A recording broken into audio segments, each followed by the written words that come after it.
Hello, Abby. My name's Amy. May I examine your eyes? Yes. There are many useful signs on inspection of the eyes. An exhaustive list is given in the textbook.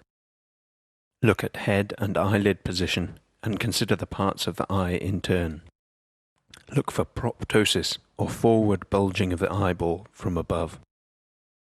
Now we test visual acuity. Do you wear glasses? No. Ask patients to use their normal glasses for distance vision. Please cover your right eye. Ensure that there is good ambient lighting.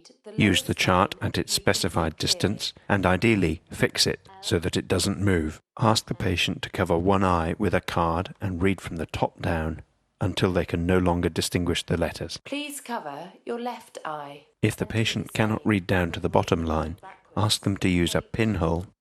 If they cannot read the top line of the chart with or without the pinhole, bring the chart closer until they can and record this distance.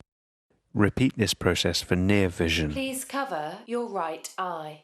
Again, consider the lighting and the patient's usual glasses. Hold this at a comfortable distance and start reading from the top paragraph. The card is printed with prose in type of various sizes.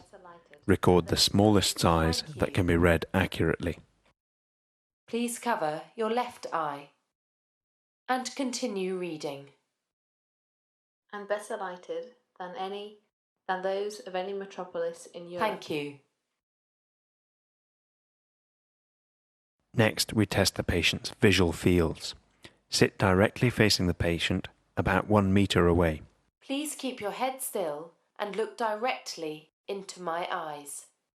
Test for a homonymous defect with all 4 eyes open. Please tell me when you see my finger moving. Hold your hands out to their full extent and wiggle your fingertip. Now. Ask the patient to indicate when they see it move. Do this Now. at 2, 4, 8 and 10 o'clock. Now. Test for sensory inattention. Please point to the finger that you see moving. Again, both eyes open. It is important to check both sides at the same time. Please cover your right eye.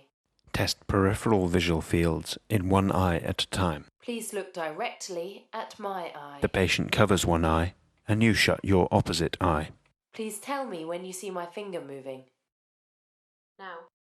Test each quadrant separately and compare your visual field with the patient's.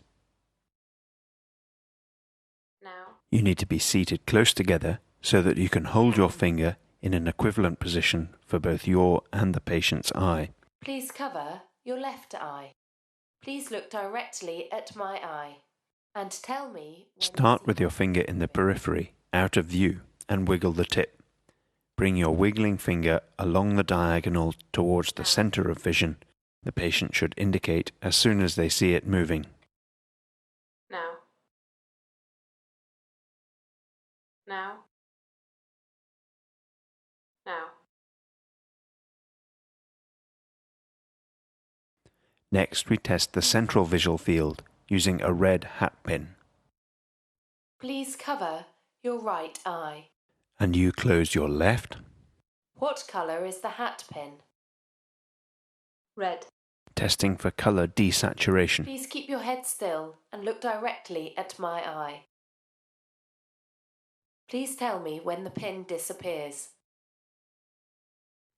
Make a rough map of the patient's blind spot Please and tell compare me this when to it your own. disappears. Now.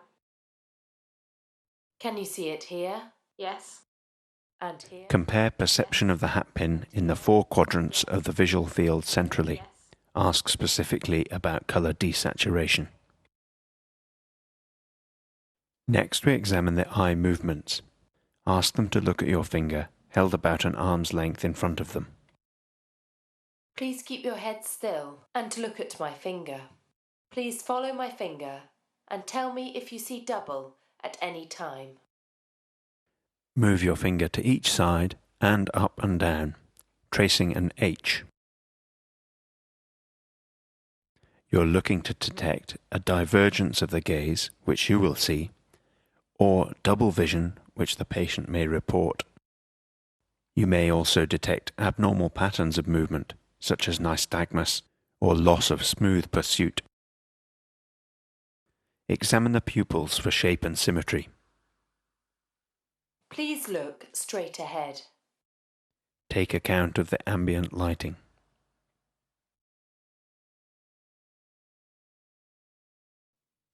Continue looking straight ahead. I'm going to shine a light in your eyes. Bring a bright torchlight from the side to shine on the pupil. Look for constriction of the illuminated pupil, the direct light reflex, and of the opposite pupil, the consensual light reflex. Look at the accommodation reflex and gaze convergence. Please focus on a point on the far wall.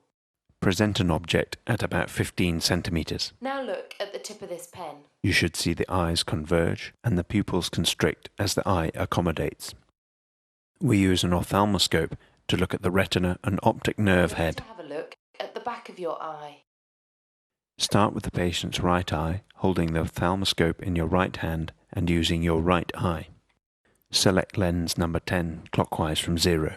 Please look down. Gently retract the upper eyelid. Now focus on a point on the far wall. Starting at a distance of about 10 centimeters, bring the red reflex into focus.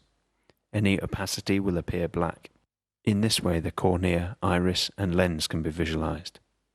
Now come close to the patient's head, such that you are touching the hand you are resting on their forehead. As you do so, rotate the lenses anti-clockwise until the retina comes into focus. Please look up. By asking the patient to divert their gaze Right and making your own movements, work your way around the and retina, down and left. finishing with the fovea.